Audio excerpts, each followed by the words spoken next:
പുതിയൊരു വീഡിയോയിലേക്ക് എല്ലാവർക്കും സ്വാഗതം. ഇന്ന് നമ്മൾ തയ്യാറാക്കാൻ പോകുന്നത് നല്ലൊരു സ്വീറ്റ്സ് ആണ്.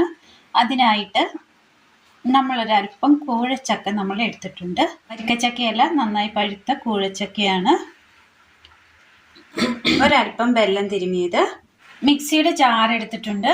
മിക്സിയുടെ വലിയ ജാറാണ് നമ്മൾ എടുത്തിരിക്കുന്നത്. ഇതിലേക്ക് നമുക്ക് ചക്ക ഇട്ട് കൊടുക്കാം.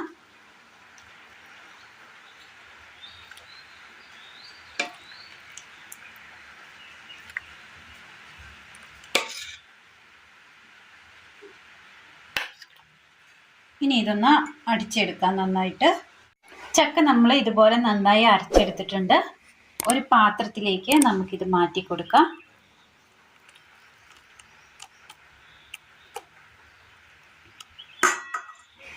ഒരു ബൗൾ എടുത്തതിന് ശേഷം ബൗളിലേക്ക് ഒരു അരിപ്പ വെച്ച് കൊടുത്ത് ഈ അരച്ച് കൊണ്ടുവന്ന ചക്കയുടെ പൾപ്പ് നമുക്ക് ഇതിനകത്തേക്ക് ഇട്ട് കൊടുക്കാം. എന്നിട്ട് ഇതൊന്ന് അരിച്ചെടുക്കണം.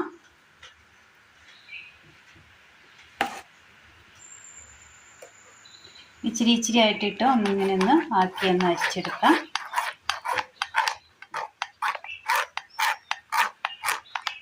ഇതുപോലെ നമ്മൾ ചക്കയുടെ ആ പൾപ്പ് അരിച്ചെടുത്തിട്ടുണ്ട്.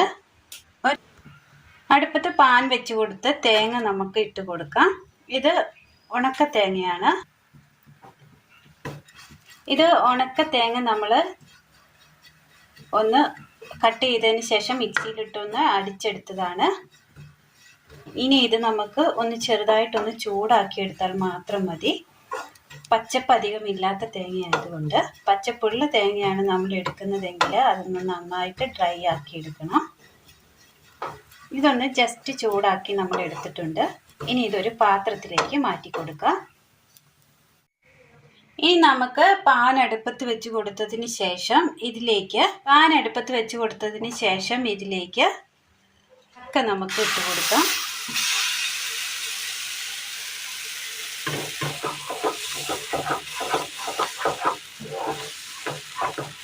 ചെറുതീയിൽ ഇതൊന്ന് വേവിച്ചെടുക്കണം.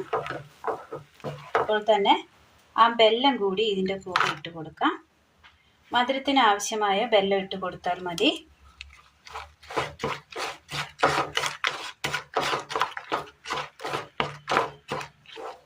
ആ ചക്കയിൽ കിടന്ന് ആ വെല്ലം ഒന്ന് ഉരുകി കിട്ടണം. ആ ചക്കയുടെ ആ കളറൊക്കെ ഒന്ന് മാറി ആ വെല്ലം ഒന്ന് അലിഞ്ഞിറങ്ങുന്നതിൻ്റെ ആ കളർ വന്നിട്ടുണ്ട്.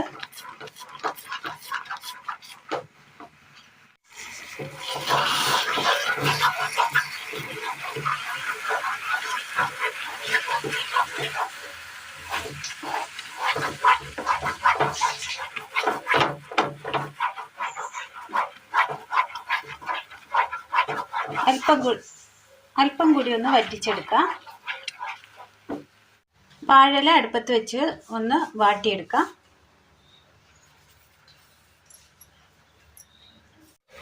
ഈ ചട്ടിയിൽ നിന്ന് ഇങ്ങനെ വിട്ട് വരുന്ന ഈ പരുവമാകുമ്പോൾ നമുക്ക് തീ ഓഫ് ചെയ്യാം. ഇതിലേക്ക് നമുക്ക് ചക്കയിൽ നിന്ന് ഒരല്പം വെച്ച് കൊടുക്കാം. ഇതൊന്ന് ചുരുട്ടിയെടുക്കാം. ഇനി നമുക്ക് ഇതൊന്ന് ഉരുട്ടിയെടുക്കാം. ഒന്ന് വാഴയിലയിൽ ചുരുട്ടി ക്യാൻഡി ഷേപ്പിൽ ഒന്ന് നൂല് കെട്ടി, രണ്ട് അറ്റത്തും നൂല് കെട്ടി വെച്ചിട്ടുണ്ട്. ഇനി ഇതൊരു 5 മിനിറ്റ് നേരം ഒന്ന് ആവി കയറ്റിയെടുക്കണം. ഒരു പാത്രത്തിൽ ഒരല്പം വെള്ളം തിളയ്ക്കാനായിട്ട് വെച്ച് കൊടുത്തിരുന്നു. ഇനി ഇതിനകത്തേക്ക് ഇത് വെച്ച് കൊടുക്കാം. ഒരു 5 മിനിറ്റ് നേരം ഒന്ന് ആവി കയറ്റിയെടുക്കാം. 5 മിനിറ്റ് ആവി വെച്ച് നമ്മൾ വേവിച്ചെടുത്തിട്ടുണ്ട്. ഇതൊന്ന് തണുക്കാനായിട്ട് മാറ്റി വെക്കാം. അങ്ങനെ നല്ല ടേസ്റ്റിൽ നമുക്ക് തയ്യാറാക്കിയെടുക്കാൻ പറ്റിയ, ചക്ക കൊണ്ട് നമുക്ക് തയ്യാറാക്കിയെടുക്കാൻ പറ്റിയ നല്ലൊരു ക്യാൻഡിയാണ് നമ്മളിന്ന് തയ്യാറാക്കിയത്. ജാക്ക് ഫ്രൂട്ട് കോക്കനട്ട് ക്യാൻഡിയാണ് ഇന്ന് നമ്മൾ തയ്യാറാക്കിയത്.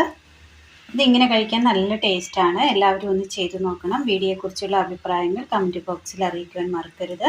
അപ്പോൾ ഇന്നത്തെ വീഡിയോ എല്ലാവർക്കും ഇഷ്ടമായി എന്ന് വിചാരിക്കുന്നു. വീഡിയോ ഇഷ്ടമായാൽ ഒന്ന് ലൈക്ക് ചെയ്യാനും ഷെയർ ചെയ്യാനും സബ്സ്ക്രൈബ് ചെയ്യാനും മറക്കരുത്. താങ്ക്